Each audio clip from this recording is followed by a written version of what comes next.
in beautiful Plano, Texas, at Retro Expo. We're here with Mr. François Chau. How you doing today, sir? I'm doing good, thank you. Awesome. You've done a lot of stuff, a whole plethora of things, ranging from everything from Teenage Mutant Ninja Turtles to Lost and stuff. Can you tell us about what the fans might know you from on Awesome? I have been around for a long time, which is makes me feel old right now, but I did, mostly people know me from G.I. Joe, the cartoon, which is very early, and of course Ninja Turtles, Lost. I've done series The Expanse, sci-fi series. It's a great series. By the way, The Expanse, on which season were you in? How was that? Those sets are so elaborate, honestly. Oh, it was great. I came in like at the end of the first season until season 3. Yeah, it was a great show to work on, and I'm a big sci-fi guy, and in terms of sci-fi shows, The Expanse is really Cutting edge of amazing. I really love the diversity of the cast. You know, it was just a pleasure to work on. What else? I've done video games, PlayStation, The Ghost of Tsushima, and what else? My favorite in all the time that I've been doing this is a series on Amazon called The Tick. The Tick. Blue now? Yeah. The latest version. That's awesome. And I would play the character in there that really is I can't describe how great it felt to do it. It was just, were you a big fan of comics and sci-fi growing up?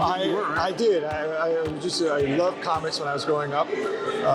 I'm not so much a collector as I just like reading them. So Marvel, DC, and then later on all the indie stuff. I was all there for that.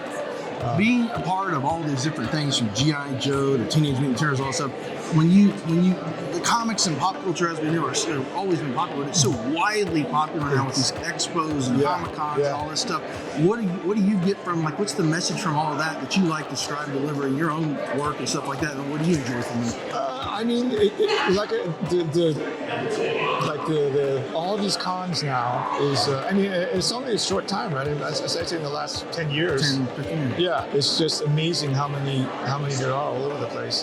And you know what's really I love about, I've only been doing these cons for the last couple of years, but meeting the fans has been just, I have to...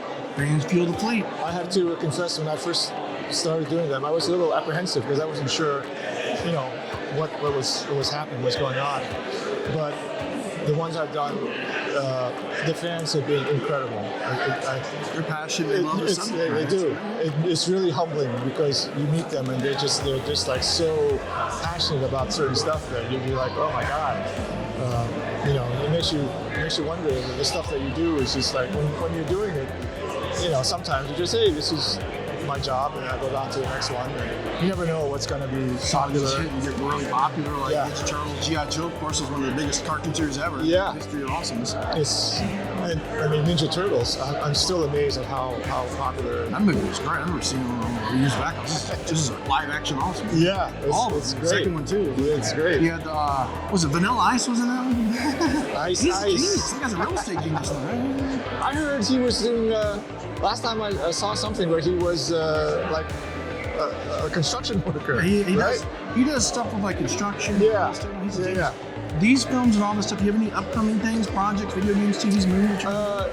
These days, everything you do, you have to sign an NDA until they come out. So I did another video game this year. I think it's going to be pretty popular, but again, of course.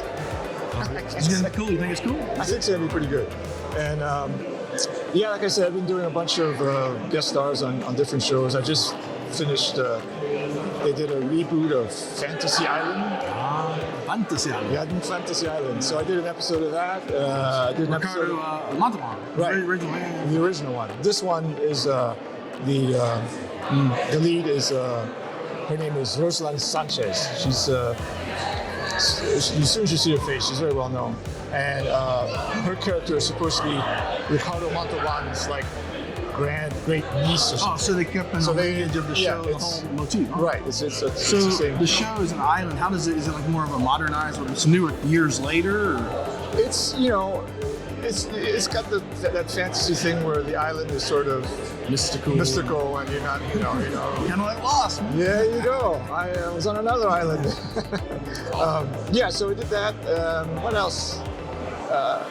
Good Doctor. I do that. So, That one. right. So I gotta ask you, on these series like The Expanse, the sets, how detailed? I mean, I heard they were really detailed, like the material. they are pretty. Masterpiece. It is. It's amazing what you watch stuff on movies and TV shows, and these elaborate set, like especially the Expanse, the spaceships and all that stuff.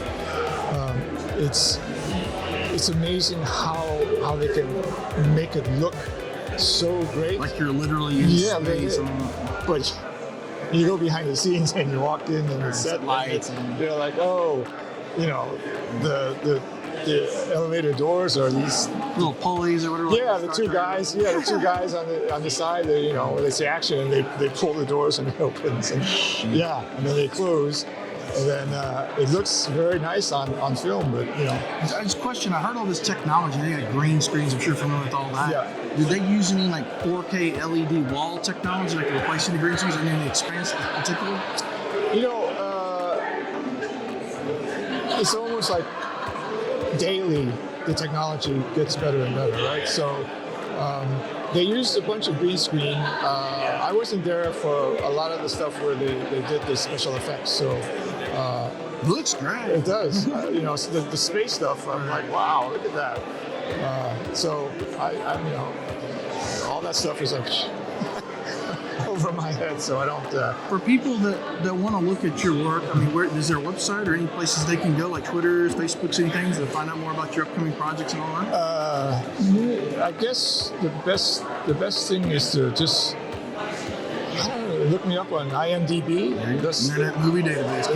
It's man, those little elves know everything. You do something, and all of a sudden you look it up, and there it is. And I go, how do they find that out? It's just. In closing, I have a question. You've done so much in fantasy, sci-fi, cartoon, video. For people that want to get into acting or video game voiceover, is there anything you can kind of tell them to kind of keep them on track, kind of guide them, inspire them? I would say, because everybody's different, I would say, I don't want to sound, pretentious, but be yourself and then just go for it.